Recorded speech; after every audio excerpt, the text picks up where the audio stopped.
জয় গুরু। কত লোকে বলে আমি তো গরিব, ইষ্টিভীতি করব কি করে। আমার একটাই প্রশ্ন, তুমি গরিব হতে পারো, ভিক্ষা করে খেতে পারো, কিন্তু যেদিন যেটুকু যা জুটেছে তা থেকে কি একটি দানা ঠাকুরের জন্য তুলে দিতে পারবে না? তাহলে ওইটুকু তুলে রাখো তোমার গুরুর জন্য। 30 দিনে যদি ওইটুকুই হয় তোমার সম্বল, তাই পাঠিয়ে দাও, কিন্তু ইষ্টিভীতিটা অন্তত করো, কায়েম থাকবে। তাতে তোমার দারিদ্র হয়তো রাতারাতি ঘুচে যাবে না, কিন্তু যে দারিদ্র ব্যাধি তোমার অন্তরে বসে আছে তা থেকে তুমি নিশ্চিত মুক্তি পাবে। আর এইভাবে কোনো একদিন হয়তো তুমি সুবিধাও দেখতে শুরু করবে। তাই কাপড় করো না।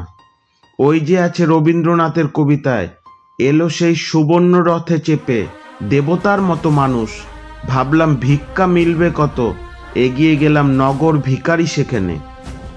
নেমে এলো সেই দেবতা, এসে বলে তুই আমাকে দে। পাতলো যেই হাত, ঝুলি থেকে দিলাম একখানি দানা তুলে সেই হাতে।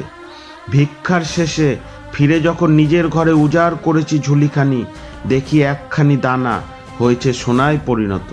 তখন হায় হায় করি, কেন দিই নাই তুলি তোমায়, আমায় ছিল যা যত। পরম পূজ্যপাত শ্রী শ্রী আচার্যদেব 338তম ঋত্বিক সম্মেলন। আলোচনা ফেব্রুয়ারি 2025।